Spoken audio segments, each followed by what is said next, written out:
The best way to improve your company's workflow is with a standard operating procedure. Sound complicated? It's not.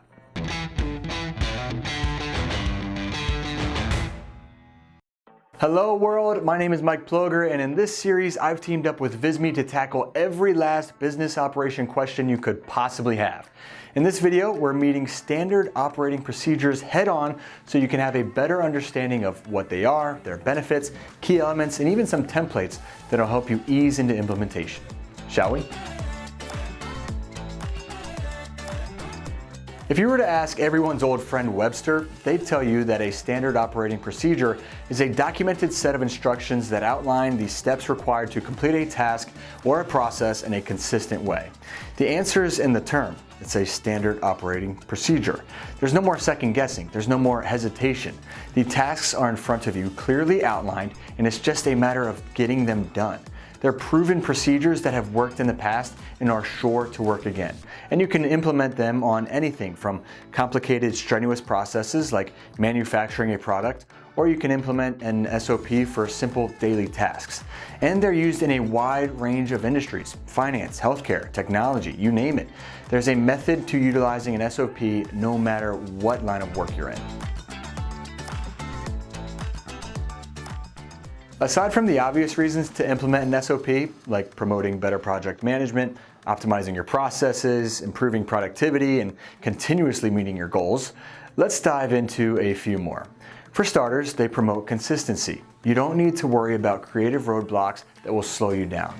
You know what to do at every turn as you've run through the process numerous times before. This also improves the efficiency of your time. There's no more trial and error, which will reduce your operating costs. This consistency improves the quality of your product and the satisfaction of your customers as well. SOPs are also a dream for onboarding. Every new hire goes through the same process. There's no wasting time, and everyone understands their roles. And when you need to review your SOP, it'll be easier to spot the areas that require some tweaking as you do the same things the same way all the time. They're bigger holes to spot rather than tiny holes that you may not know where or how they began. Let's dive into what you must include in your standard operating procedures. First is the purpose. Clarify the purpose of the SOP right from the jump. What are you aiming to do? This will set expectations for the rest of the document and help readers understand the importance of following the information. Provide a substantial amount of background information such as regulations and industry standards the SOP is designed to comply with. You want all the readers of the SOP to be on board and on the same page, and clearly noting the purpose right away is important to do that. The heart of an SOP is the procedure section, the actions that are to be taken to reach your goals. It should be a step-by-step guide that outlines all possible situations and outcomes for your workforce. You want your readers to easily understand what's required of them. What do they complete first, second, third, and so on. It's like when you're a kid and you finish one chore and you go to your parents asking what's next. You eliminate that question with an SOP, as the kid can reference the procedures page, assuming you were to have one in your own home. Clarifying the scope of the SOP is another important element to add. What processes, tasks, or activities does it apply to? Are there any exclusions or limitations? This will help you stay relevant and focused on the areas that matter. You may even go into your purpose in more detail, noting the intended audience and expected outcomes. The responsibilities section will note who on your team is in charge of which roles and the duties that come with them. It'll outline who's responsible for the various steps in the process. This will create accountability and minimize misunderstandings or confusion as you push toward project's completion together. Now, we just noted how accountability is given, and element 5 will outline the consequences for someone not getting their task done. This section notes how violations will be identified, reported, and addressed. Just a pinch of fear is great to add into your recipe for success. Your workers will take things more seriously and do their best to prevent errors. Okay, let's actually dive into creating one of these bad boys. First things first, identifying the process that you want to document. Perhaps the process is turning a lead into a client during an introductory call. What questions are important to ask? How can you sell yourself? What information is important to disclose? Guide your salespeople down a proven path of client generation. Find the process that's most important to your business. If you're in the restaurant business, maybe it's the process of taking orders. If you're in marketing, it could be the process of getting a design from creative to paper. This is for you to determine before moving on to step 2.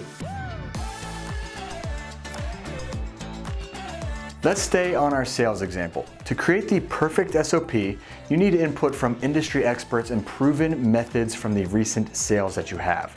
Speak with everyone and anyone about what's worked for them, what shortfalls they've experienced, how they're so successful, or perhaps the opposite.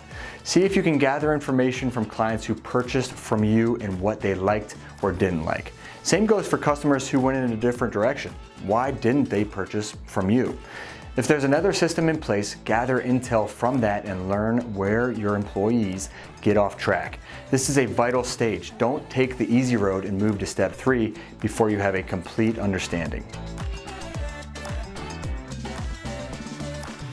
Time to write the purpose statement and scope that we've already mentioned. This should consist of a brief overview and why the SOP is so important moving forward.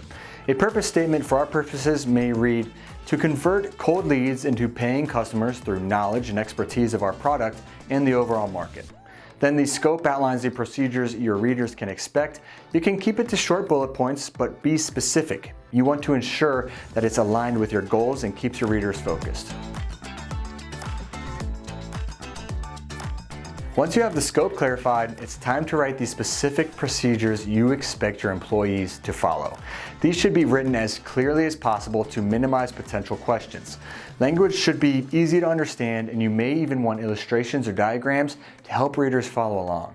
Doing this will help create that consistency that we've talked about. A few for our purposes would be, once connected, immediately ask how they're doing. Only after that do you introduce yourself and your title. Keep it conversational. Treat this prospect as a friend. Introduce the product and why you're calling. Let the customer do the talking, following the 80-20 rule. The procedure for a sales call can get extremely in-depth, but we'll keep it to that for now as you get the point. Once you've typed that last period, the work isn't quite done yet. You'll want to send it to any key stakeholders, your team, your owners, or whoever has a say to ensure that not only there's no grammatical errors, but the information is accurate and complete. Also, the illustrations and branding should match and flow in a way that's easy to understand. By letting others approve the final product, it's not only your job that's on the line should your SOP not work. They're now on board with it too. Now that you know all you need to know about creating an SOP, allow me to introduce you to Visme's SOP database. Visme has a collection of templates that make it super easy for you to create professional SOPs that stakeholders will love. No matter the industry, manufacturing, human resources, customer service, financing, tech, sales, marketing, Visme has the template for your line of work. Hospitality, more your niche? Look at this beautiful template. The pictures help share the experience that you're providing while organizing the SOP into different sections. And you'll notice these sections include what we've discussed, the purpose, the procedures, and more. All you have to do is go to visme.com and search for the standard operating procedure that matches your line of work. And if you wanted, all you have to do is fill it in with your own information. Forget the design part. That's complicated and tricky to master, and that's why we did it for you. Ladies and gentlemen, you can be confident that you're changing your business for the better. It's time to get started. Building an SOP will take time and should be carefully crafted, but it will save you and your workforce valuable time and energy later on. There's no doubt about it.